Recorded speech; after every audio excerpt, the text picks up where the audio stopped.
चलो ध्यान दो इधर। कल बोला था कुछ नया चीज करने के लिए ना, नया में जनगणना बोला था ना। चलो जल्दी से पहले पीछे वाला कर लेंगे फटाफट, कल जो पढ़े थे। बताओ कि अगर इन्फ्लेशन हो गया है ना, इन्फ्लेशन मतलब मुद्रास्फीति, तो कर्जदार को क्या होगा? कर्जदार लाभ होगा। कर्जदार लेनदार को लाभ होगा, है ना। जो देनदार है इसको हानि होगा, ठीक है। वेतन में क्या होगा? वृद्धि होगा, ठीक है। और कर में क्या होगा? कर में भी वृद्धि होगा। कर मतलब टैक्स, टैक्स सरकार बढ़ाएगी जिससे मुद्रास्फीति क्या हो? कम हो। और बताए थे कोई भी सरकार भारत में मुद्रास्फीति कितना रखना चाहती है? 6% से नीचे, ठीक है। हाँ, और भी भारत का वर्तमान कितना है? 5.4। तो मुद्रास्फीति मतलब एक प्रकार की महंगाई हो गई, ठीक है। दूसरा देखे थे अवमूल्यन, डिवैल्यूएशन, है ना। और इसमें देखे थे क्या किया जाता है? आयात की निर्यात। तो अवमूल्यन करके जो है यहाँ से प्रोडक्ट को दूसरे देश में निर्यात किया जाएगा, आयात नहीं किया जाता है, सिर्फ निर्यात, ठीक है। और ये कब भारत में कितनी बार अब तक? 3 बार। 49, 66 और 91। क्लियर है। और इसी में बताए थे एक ही महीने में 2 बार हो गया था, क्लियर है ना। तो 3 बार अब तक भारत में क्या हो गया? अवमूल्यन। इसके बाद एक और बताए थे, याद करो जल्दी से, डिमोनेटाइजेशन, विमुद्रीकरण, है ना। फैन चला दो, फैन चलाओ। विमुद्रीकरण, विमुद्रीकरण क्या था? हाँ, मुद्रा को जो है प्रचलन से ही बाहर कर देना, है ना। नोटबंदी जिसको कहते हैं, ठीक है। तो ये नोटबंदी क्या हो गया? विमुद्रीकरण, डिमोनेटाइजेशन। क्लियर है? तो तब क्लियर है इसे।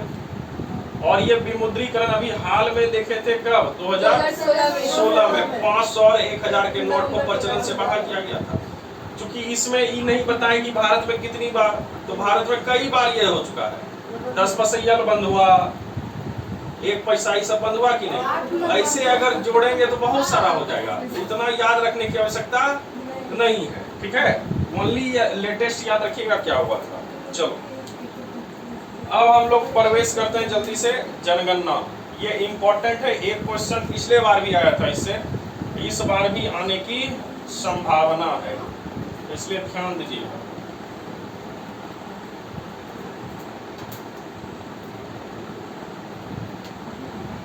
स्लाइड बन गया है इसका, देख लेंगे इसको फटाफट। ज्योग्राफी में ही होगा, डेमोग्राफी। देखो देखो रे जनगणना, देखो पहुंच गया है।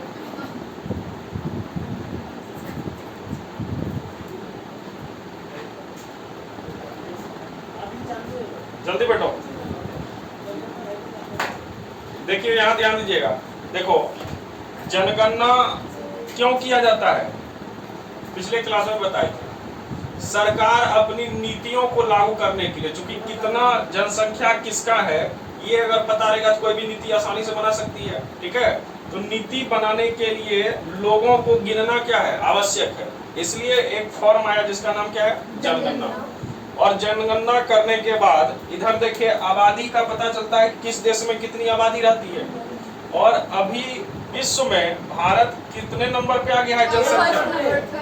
तो देख रहा है 142.86 करोड़, अप्रोक्स 143 हो गया है, ठीक है। और एकदम 2023 का एकदम डाटा है, ठीक है। अब देख रहे हो। और यहाँ पर भारत में कुल आबादी का मतलब जितनी जनसंख्या निवास करती है उसमें 68% 15 से 64 साल के व्यक्ति हैं। मतलब भारत एक प्रकार का युवा देश है। युवा समझ रहे हैं? अधिकांश आबादी मतलब 68 से 70%, मतलब लगभग मान लेते हैं 70%, 30% उधर छोड़ दिए। इसमें कितना परसेंट आबादी है जी? तो 15 साल से लेकर 64 साल के व्यक्ति हैं। बाकी सब बुजुर्ग हैं और कुछ बच्चे होंगे, ठीक है। एकदम युवा अभी क्या है जी भारत, ठीक है। इसलिए मोदी जी को देखता होगा कभी कभी बोलते हैं युवा देश के प्रधानमंत्री, है ना। प्रधानमंत्री युवा नहीं, देश युवा है। क्यों? यहाँ 15 से 64 साल के व्यक्ति की संख्या कितना है परसेंट में? 68%। अब एक चीज और देख लो, देखो यहाँ पे थोड़ा सा इधर बताया गया है कि कहाँ कितना क्या क्या था। देखिए अगर विदेश से कंपैरिजन करेंगे इंडिया का एक एक स्टेट भी, राज्य भी, तो देखो कितना भारी पड़ता है। केरला 3.5 करोड़ है वहां की आबादी। अब बराबर कहाँ का दिया है? सऊदी अरब। देख रहा है, एक केरला स्टेट बराबर है सऊदी अरब के पॉपुलेशन के। कर्नाटक बराबर है ब्रिटेन का जो कब्जा किया यहाँ पे। और उत्तर प्रदेश अगर लेंगे तो पूरा ब्राजील मिला दो, देख रहा है, अब पूरा इक्वाडोर मिला दिए तब जाके पूरा होता है। पाकिस्तान तो कोई गली नहीं, उत्तर प्रदेश इतना है पाकिस्तान की आबादी है, जितना उत्तर प्रदेश की आबादी है उतना पाकिस्तान की आबादी है। तो लगभग यही चलता है इधर का, ठीक है। चलो अब बिहार की आबादी कितनी है? 12 या 13 करोड़, लगभग 12 करोड़ के आसपास है, ठीक है। ये बिहार की आबादी है। उत्तर प्रदेश में देख रहा है 23 करोड़ है, इससे कम ना होगा।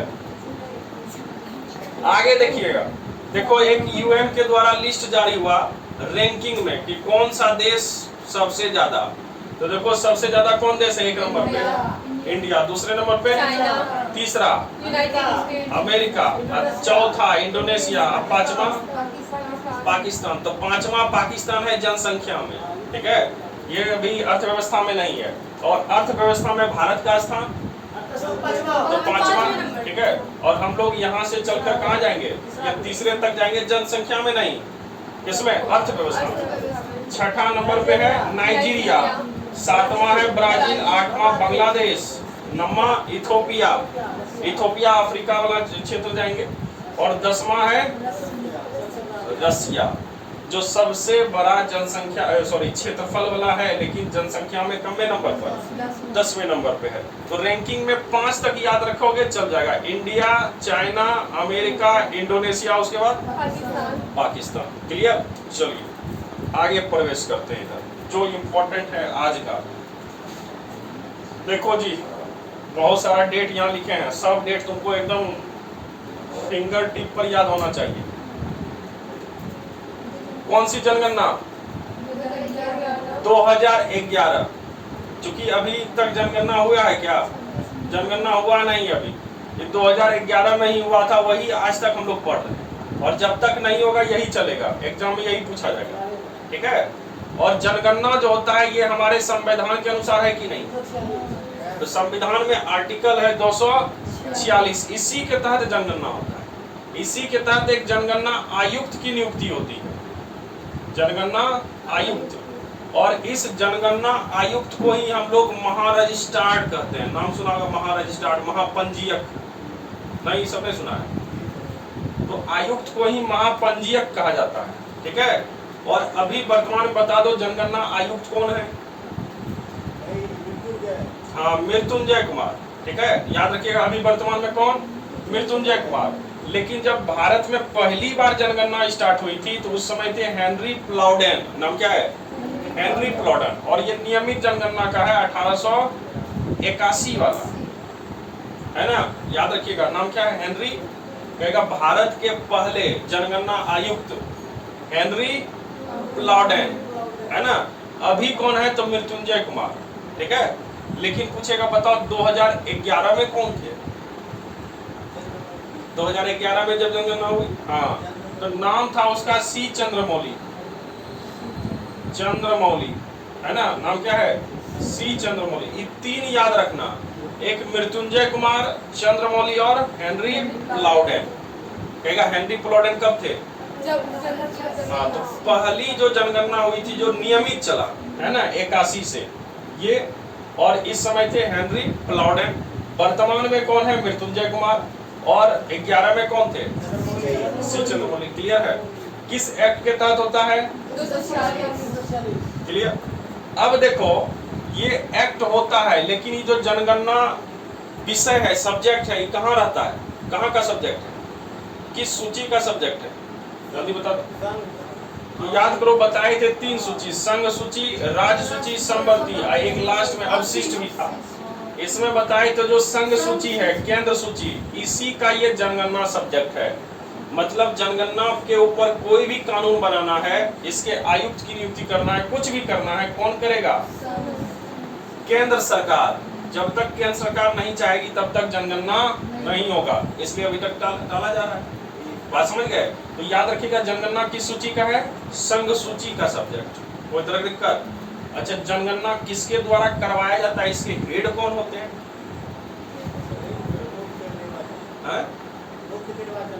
इसके तो देख, मुख्य निर्वाचन। अरे जनगणना है, इलेक्शन नहीं है।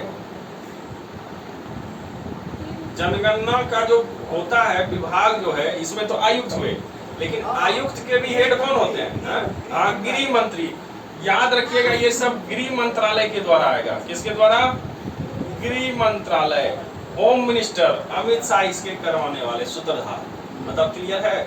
कभी भी आएगा जनगणना किसके द्वारा होता है? किस मंत्रालय के अंतर्गत? गृह मंत्रालय के अंदर। किस सूची में? संघ सूची में। ठीक है। किस अनुच्छेद के तहत? 246। अभी वर्तमान में कौन इसके जो है आयुक्त हैं? मृत्युंजय कुमार। सी चंद्रमौली कब थे? अब पहले कौन थे? क्लियर है? अब थोड़ा सा इसका इतिहास देखो कि कब से शुरू हुआ है।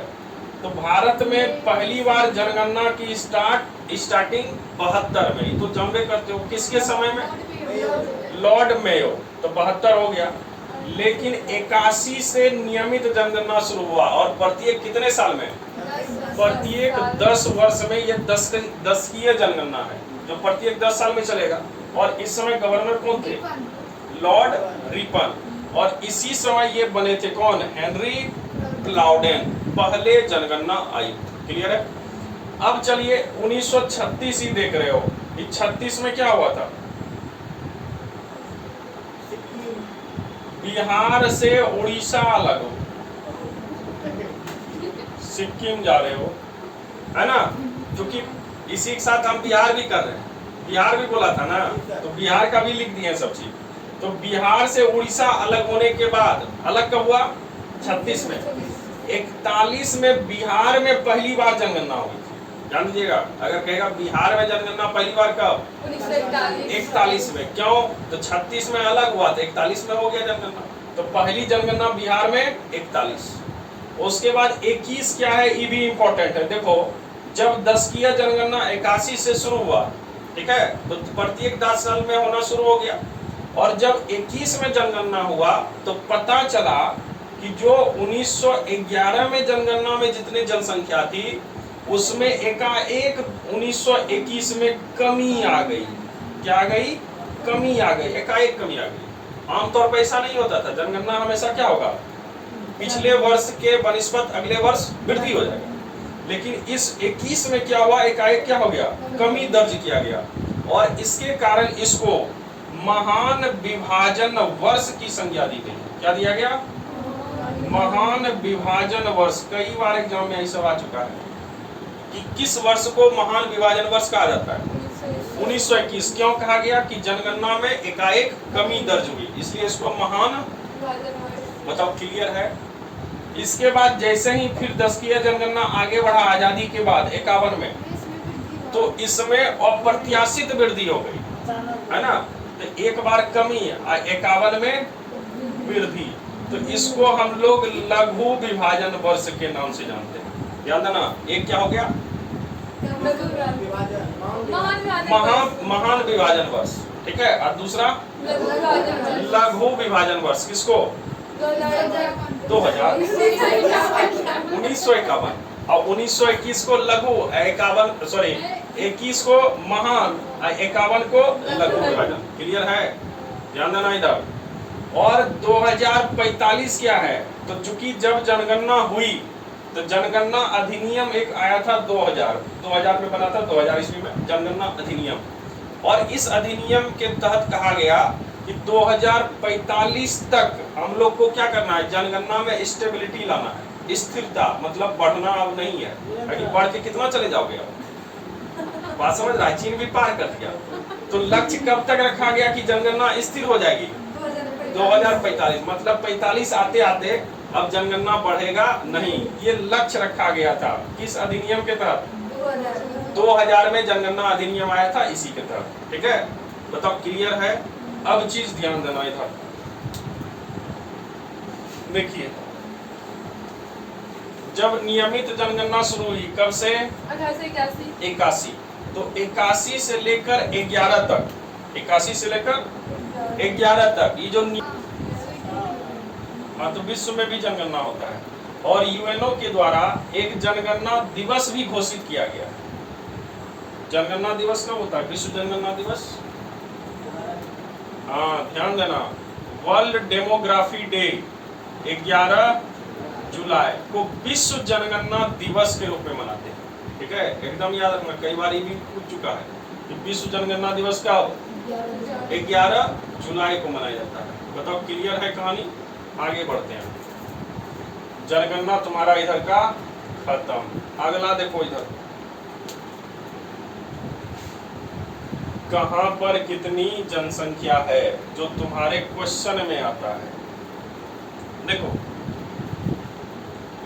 भारत में अगर जनगणना की बात करें, जो जनसंख्या है अभी विश्व का कितना प्रतिशत?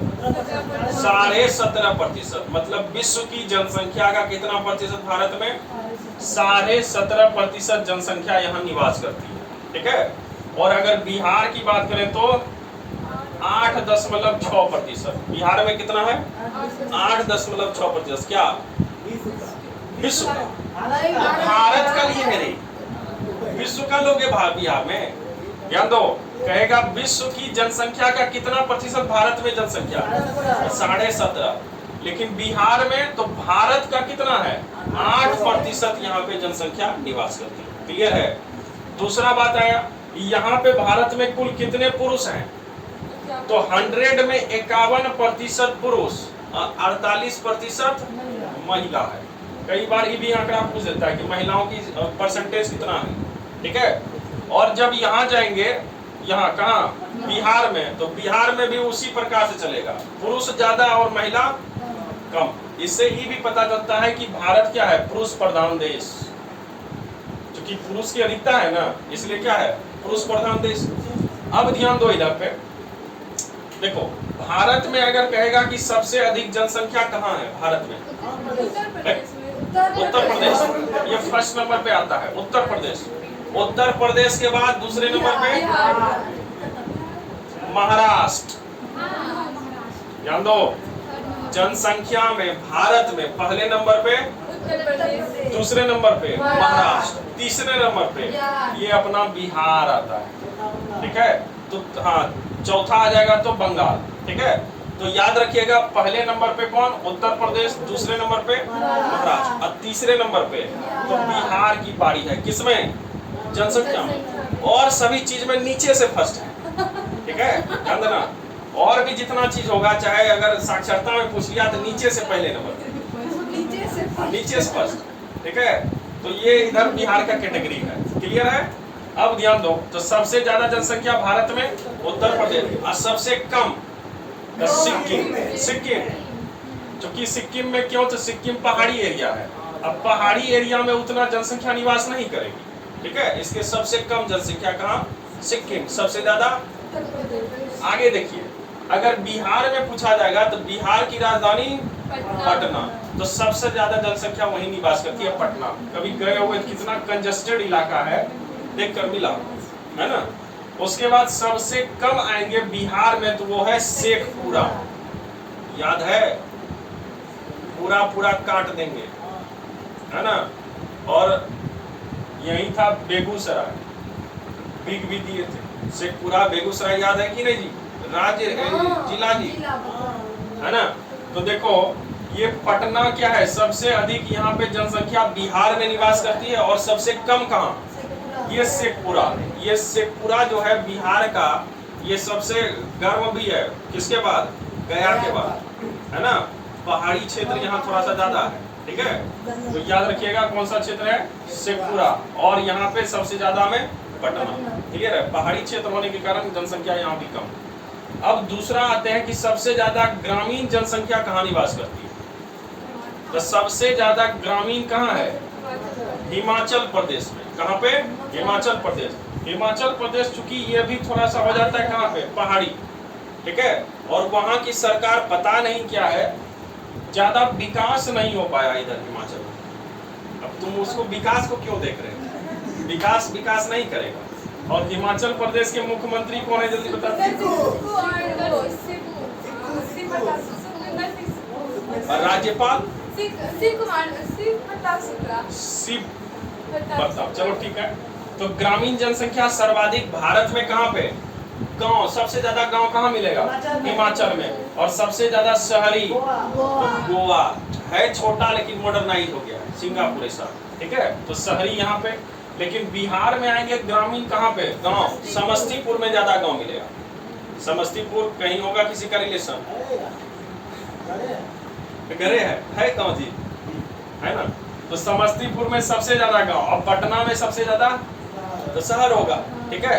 इधर देखो, सबसे ज्यादा कहेगा जनसंख्या बिहार में कहाँ निवास करती है? तो पटना बिहार में। और सबसे कम शेखपुरा, है ना। कहेगा गांव की आबादी बिहार में सबसे ज्यादा कहाँ? समस्तीपुर। और सबसे शहरी पटना। और भारत में पूछेगा सबसे ज्यादा जनसंख्या कहाँ? और सबसे कम सिक्किम। और शहरी में पूछेगा सबसे ज्यादा तो गोवा। और ग्रामीण क्लियर है।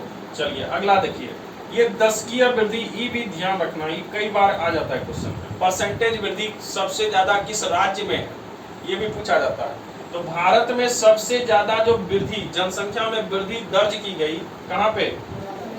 मेघालय में। थोड़ा सा पिछले वर्ष की तुलना में 2011 में जनसंख्या में थोड़ा सा यहाँ वृद्धि हुआ, क्योंकि मेघालय क्या है? ये भी पर्वतीय क्षेत्र है, ठीक है। तो कहेगा जनसंख्या में वृद्धि कहाँ दर्ज की गई? मेघालय। और कमी कहाँ? नागालैंड में। इतना कमी हुआ कि माइनस में जनसंख्या चले गया, मतलब पिछले की बनस्पत लोग और घट गए वहां। कहाँ पे जी?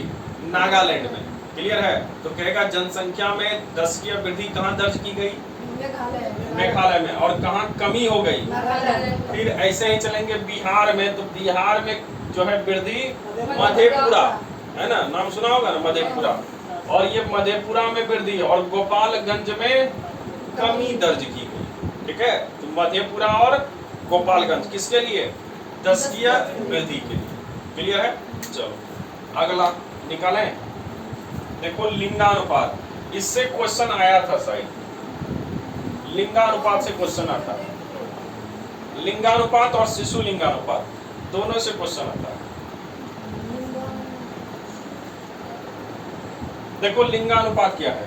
तो ईश्वर का एक मैकेनिज्म है। ईश्वर एकदम सब चीज का मैकेनिज्म एकदम तैयार रखे कि 1000 महिला पे 1000 पुरुष का जन्म होता है।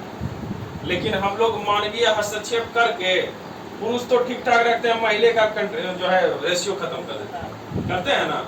तो ये जो 1000 पुरुष पर 1000 महिला का जन्म हुआ, इसी को कहते हैं लिंगानुपात, सेक्स रेशियो। मतलब क्लियर है। तो ये तो तुम्हारा दैवीय हो गया, लेकिन मानवीय हस्तक्षेप से क्या किए? इसको घटा देते हैं। तो वही पूछा जाता है किस राज्य में 1000 पुरुष के बनस्पत महिलाओं की संख्या कितनी? बात समझ गए? तो वही लिंगानुपात आ जाता है। तो देखो अगर भारत में पूछा है कि भारत का लिंगानुपात कितना, तो याद रखना 943 है। किस जनगणना के अनुसार? 2011 के। भारत का लिंगानुपात। अब बिहार का 918, भारत का 900, अब बिहार का 918। ये लिंगानुपात है। मतलब 1000 पुरुषों पर महिलाएं कितनी है बिहार में? सॉरी भारत में, कुल भारत का एवरेज लेंगे, है ना, 943। मतलब कितने पुरुष अविवाहित रह जाएंगे? हाँ 57। मतलब क्लियर है ना। तो भारत में इतने पुरुष अविवाहित, क्योंकि महिलाएं नहीं है 2011 की जनगणना के अनुसार। और अगर बिहार में जाओगे तो बिहार में दयनीय स्थिति है, 918 ही है। कितना? तो देख लो यहाँ पे 82 ही पहुंचा। बात मतलब 82 का शादी विवाह नहीं हो पाएगा। क्लियर है। तो ऐसा कैटेगरी है जी। कहाँ का? ये तुम्हारा बिहार का 918 और भारत का 943। लिंगानुपात समझ में आया। लेकिन कहेगा सबसे ज्यादा लिंगानुपात कहाँ है? तो सबसे ज्यादा लिंगानुपात केरल में है। केरल में मतलब 1000 पुरुष पर महिलाएं अधिक हो गई, 84 एक्स्ट्रा। अब बताओ कौन अविवाहित रहेगा? 1000 पे 1000 था, ठीक है। यहाँ देख रहे हैं महिला 84 एक्स्ट्रा हो गई थी, इसको पुरुष कहां से मिलेगा? ठीक है, तो यहाँ पर ध्यान दो, देखो ये सब पढ़ने से वहां की भौगोलिक गतिविधि भी समझ जाओगे। अगर कभी केरल जाओगे तो केरल में तुमको ज्यादा ईसाई धर्म के प्रेरित लोग मिलेंगे। किस धर्म से? ईसाई धर्म से। और ईसाई धर्म की जो महिलाएं होती विवाह नहीं करती, ठीक है। 84 सब उधर निपट गई, विवाह की ही नहीं। बात समझ में आया? ठीक है, तो याद रखिएगा केरल में क्या है, कितना लिंगानुपात? 84 एक्स्ट्रा है, मतलब सबसे ज्यादा लिंगानुपात कहाँ पे? केरल में।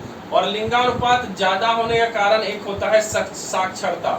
साक्षरता मतलब पढ़ा लिखा लोग। अगर लोग पढ़ा लिखा होगा तो महिलाओं को गर्भ में नहीं मारेगा, ये रेशियो मेंटेन रहेगा, ठीक है। मेंटेन रहेगा तो ऐसे उतार चढ़ाव इधर बना रहेगा।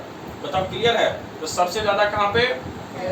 ये उतना नहीं पूछता है कि कितना है एक्चुअल में, तो 84 याद रहे तो ठीक, नहीं तो कोई दिक्कत नहीं। ये याद रखना कि एवरेज कितना है, तो 943। क्लियर है?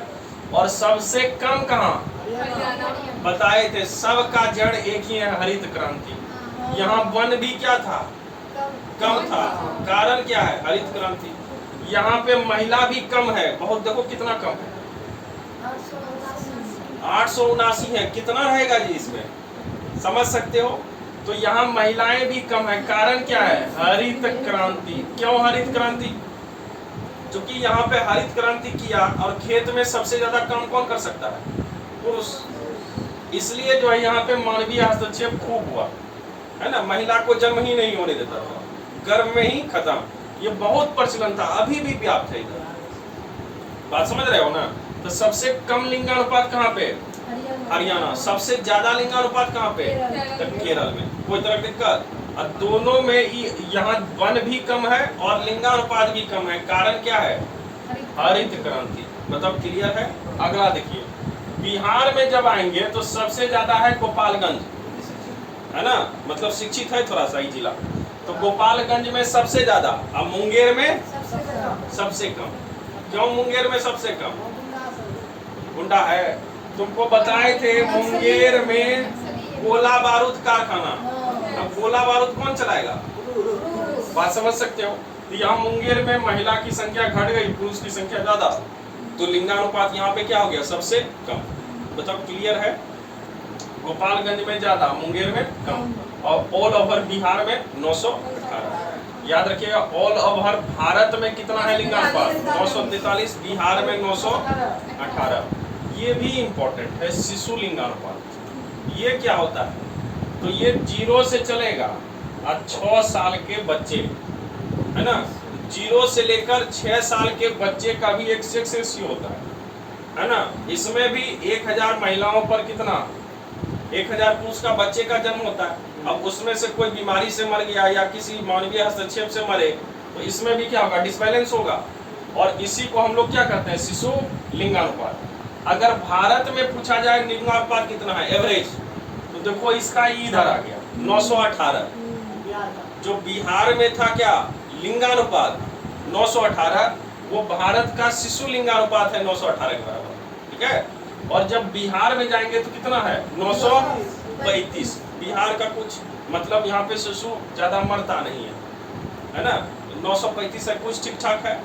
अगर हम राज्य वाइज करेंगे तो सबसे ज्यादा कहाँ है जी? अरुणाचल प्रदेश में।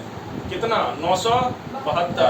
और सबसे कम फिर वहीं चले जाए, बच्चे में खत्म कर देता है, ठीक है। यहाँ पे शिशु लिंगानुपात सबसे कम कहाँ? हरियाणा। और इधर जब आएंगे तो यहाँ पे सबसे ज्यादा मिलेगा किशनगंज और सबसे कम वैशाली। बताओ क्लियर है? तो इतना याद अगर रहे तो ठीक, नहीं तो डायरेक्ट ये डाटा एवरेज वाला तो याद रखना ही रखना। कहेगा भारत में शिशु लिंगानुपात कितना? 918 और बिहार में 935। ये क्वेश्चन शायद बीपीएससी या तुम्हारे बिहार पुलिस में ही पूछा था। शिशु लिंगानुपात कहीं आया है, ये भेटाया शायद बीपीएससी ही पूछा था। ठीक है। तो बिहार का शिशु लिंगानुपात 900, 35। ठीक है। अगला देखिए जनसंख्या घनत्व, ये तो जानबे करते हो। 1 किलोमीटर लंबा 1 किलोमीटर चौड़ा वाले क्षेत्र में जितनी आबादी रहती है उसी को जनसंख्या घनत्व कहते हैं, मतलब कितना व्यक्ति उसमें रहा, ठीक है। और यहाँ पे सबसे ज्यादा अगर जनसंख्या घनत्व की बात करेंगे तो सबसे ज्यादा कहाँ है? बिहार। और पूरे भारत में कितना है जी? पूरे भारत का 382 वर्ग किलोमीटर ये जनसंख्या घनत्व एवरेज। लेकिन इसमें बिहार में सबसे ज्यादा यहाँ आबादी 1 किलोमीटर लंबा और 1 किलोमीटर चौड़ा क्षेत्र में निवास करती है, लगभग कितना। और सबसे कम देखे थे ऑस्ट्रेलिया में, कै गो था? 3। देखा था ना, 3 से 4 लोग ही रहते हैं। और यहाँ बिहार में देखो एकदम जो है कस दिया 1106 ये बिहार का जनसंख्या घनत्व। और भारत में सबसे ज्यादा लोग यहीं रहते हैं। दूसरे नंबर पे अपने बगल वाला इस साइड पश्चिम बंगाल दूसरे नंबर पे आता है। किसमें? जनसंख्या घनत्व में, वहां भी यही हाल, ठीक है। और सबसे कम जनसंख्या घनत्व कहाँ? वही ऊपर वाला पहाड़ी पे कहाँ रहेगा आदमी? तो यहाँ गिन के मिलता है 17 व्यक्ति ऊपर, ठीक है।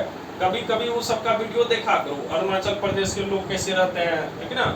बहुत सारा वीडियो सब पड़ा रहता है ना, जो ट्रेवलिंग करते हैं। इससे बहुत सारा नॉलेज खुलेगा कि कहाँ कहाँ कितने यहाँ की कैसी जनजाति है, लोगों का यहाँ का क्या वेशभूषा है, ये सब भी जानकारी मिलती है। क्लियर? तो कितने लोग रहते हैं जी? और सबसे कम क्या है यहाँ पे? जनसंख्या घनत्व। बिहार में आएंगे तो सबसे ज्यादा है शिवहर जिला। कौन सा जिला? 1080। और कैमूर सबसे कम, ये रहता है देखो, कम में भी है लेकिन 488। बिहार एकदम पूरा भरा हुआ है, क्या कि 1106 लेके चल रहा है। तो बिहार में अगर कम भी चले तो 500 के आसपास ही आता है, ठीक है। अगला देखिए साक्षरता। साक्षरता मतलब कितना पढ़ा लिखा है। तो साक्षर में सबसे ज्यादा कौन? केरल। और सबसे कम बताए ना, सबसे निचला पायदान पे बिहार है।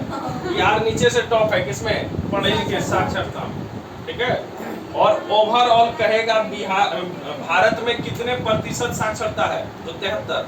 मतलब ये जो बच गया, कितना बचा? 37, 27, 27% ऐसे लोग हैं जो अनपढ़ हैं। देखो, जब विदेश मंच पे पूछा गया कि भारत की साक्षरता कितनी है तो बहुत दयनीय स्थिति था। तो भारत सरकार उस समय जब जनगणना नहीं हुआ था, उस समय एक चीज निकाली थी, तुम लोग भी सुना होगा, प्रौढ़ शिक्षा अभियान, है ना। उसमें कहा गया कि साक्षर किसको कहेंगे, परिभाषा चेंज कर दिया और कहा कि जिसको सिग्नेचर करने आता है ना वो साक्षर। तब ही जाके पुराया है 73%। बात समझ में आ रहा है? किताब पढ़ने नहीं आ रहा है, सिग्नेचर कर रहे हैं ना, आप साक्षर हैं। बात समझ गए? वो समूह अलग चीज है। प्रौढ़ शिक्षा अभियान चला था, उसमें जो प्रौढ़ व्यक्ति थे, जिसको कहते हैं अंगूठा छापने, 40 से पार जो होगा, जिसको कुछ नहीं आता है, उसको ये जो है पढ़ाया जाता था घर पे। आज से मतलब बहुत साल पहले की बात कर रहे हैं, हाँ 10 साल पहले की बात हो रही है सर, ठीक है। तो प्रौढ़ शिक्षा अभियान चला था और उसके बाद परिभाषा दिया गया कि जिसको सिग्नेचर करने आता है वो क्या हो जाएंगे? वो साक्षर कहलाएंगे, ठीक है। और तब जाके परसेंटेज इतना बढ़ा। अब भारत को पूछता है कहीं विदेशी मंच पे कितना साक्षर? 73%। और इसको पते नहीं कि 73 में कौन कौन है। बात समझ गए? तो ये यहाँ पे आया। तो साक्षरता में पहले नंबर पे केरल और सबसे लास्ट पे अपना बिहार है। अब बिहार में चलेंगे तो सबसे ज्यादा साक्षर जिला है रोहतास और सबसे कम अपना बगल का पूर्णिया। अब पूर्णिया ये सबसे कम साक्षर है, पढ़ा लिखा नहीं है, ठीक है। अब देखो 59% है मात्र। और पूर्णिया में एक अभी डीएम, आज से 2 साल पहले की बात कर रहे हैं, एक डीएम आए थे और एकदम ठान लिए थे पूर्णिया को साक्षर बनाएंगे। अभी डाटा नहीं आया है, जनगणना नहीं हुआ है, ठीक है। और इन्होंने क्या किया, सभी पंचायत में पुस्तकालय खुलवाया, लाइब्रेरी, ठीक है। बहुत चर्चा में था, बीपीएससी में क्वेश्चन भी पूछा था कि किस जिले में प्रत्येक गांव में लाइब्रेरी खुला पंचायत में, वो पूर्णिया ही था, ठीक है ना, साक्षरता बढ़ाने के लिए। तो ये सब काम किया जाता है, डीएम सब जब आईएएस सब बन के आते हैं, क्लियर। तो सबसे ज्यादा साक्षर जिला और सबसे कम। अब भारत में आएंगे तो केरल और सबसे कम इधर। चलो क्लियर है? अगला देख लीजिए, अंधेरा क्यों कर रहा है जी? बारिश आने वाला है, दे रहा है।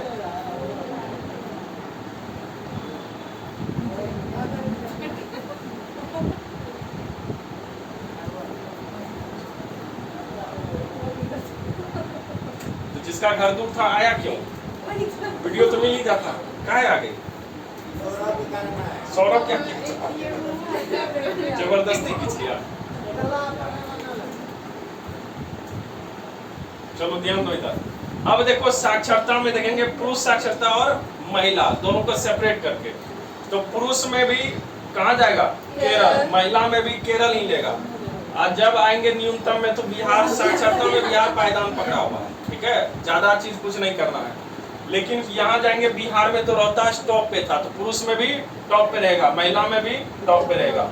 और सबसे कम में इधर पूर्णिया, पुरुष साक्षर में ही कम है और महिला साक्षर कम में है सहरसा, ठीक है। तो इतना तुमको ध्यान रखना है। बताओ याद रहेगा कि नहीं? एक कंक्लूड कर देंगे, 2-3 बस लास्ट है।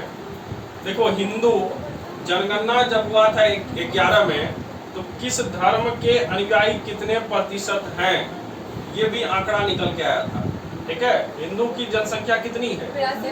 82%, लगभग याद रखें, पॉइंट याद रखेंगे, है ना। 82% हिंदू है और मुस्लिम सेकेंड नंबर पे आता है ना। और ये भी चाहता है कि हमको भी बहुत कुछ आरक्षण मिले, बहुत ज्यादा, अब मिलता भी है इसको। मुस्लिम 16% है, लगभग 17 के आसपास। तीसरे नंबर पे आता है ईसाई, चौथे पे बौद्ध, सिख, जैन। ये तीनों का लगभग मिला जुला कर एक प्रकार की है ना। बौद्ध, सिख, जैन, सिख भी अल्पसंख्यक में आते हैं। हाँ 0.02% सिख नहीं समझते हो। अब पंजाब में जो रहते हैं, पंजाब में सभी पंजाबी को सिख नहीं कहेंगे, सभी सिख नहीं है। जो पगड़ी बांधते हैं वो सिख है, ठीक है। सबको तुम सिख कर देते हो, सब सिख नहीं है, जो पगड़ी बांधते हैं वही सिख है। उसके बाद जैन भी इतना है। अन्य धर्म में 0.01%। और बहुत सारे ऐसे थे जिन्होंने अपना धर्म ही नहीं बताया, वो अननोन हो गए, है ना। और उसका परसेंटेज कितना निकल के आया था?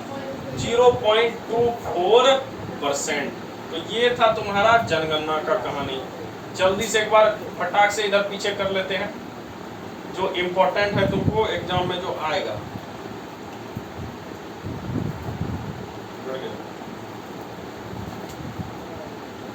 बताओ सबसे ज्यादा जनसंख्या कहाँ निवास करती है, किस राज्य में? अब बिहार में अगर पूछ दिया तो पटना, ठीक है। बिहार में पटना। अब भारत में पूछेगा तो पहले नंबर पे उत्तर प्रदेश, दूसरे पे महाराष्ट्र, तीसरे पे बिहार, तीसरे नंबर पे। सबसे कम जनसंख्या सिक्किम, सबसे ज्यादा शहरी राज्य गोवा, और सबसे कम शहरी हिमाचल। और बिहार में आएंगे तो समस्तीपुर और क्लियर। दशकीय वृद्धि, तो वृद्धि याद रखना कहाँ हुआ था? मेघालय। और कहाँ पे कमी हो गया? तो नागालैंड। ये माइनस में चले गया जी नागालैंड, ठीक है। और इधर देखिए बिहार में मधेपुरा और दूसरा था क्या? गोपालगंज। ये कैटेगरी इधर से आ जाता है, ठीक है। और लिंगानुपात बताए थे, भारत में लिंगानुपात 943, बिहार में 918। जब शिशु में आएंगे तो भारत में हो जाएगा 918 और इधर शिशु में 935। ये चारों याद रखना ही रखना, है ना। लिंगानुपात भारत का 943, शिशु लिंगानुपात भारत का 918, है ना। बिहार का 918 और यहाँ का 935। क्लियर है। दूसरा चीज जनसंख्या घनत्व, तो ये जानते हैं सबसे ज्यादा बिहार में है और सबसे कम कहाँ होगा? अरुणाचल प्रदेश में। अब बिहार में सबसे ज्यादा शिवहर और सबसे कम कैमूर। साक्षरता में तो केरल टॉप पे है, बिहार सबसे बिलो पे, टॉप पे नहीं है ना। चाहे महिला साक्षरता की बात करो या पुरुष साक्षरता की बात करो। और यहाँ पे देख लेंगे सबसे ज्यादा रोहतास और सबसे कम, लेकिन पुरुष में देखे थे सॉरी महिला में देखे थे एक सहरसा, है ना, सहरसा। बताओ जनगणना क्लियर हुआ?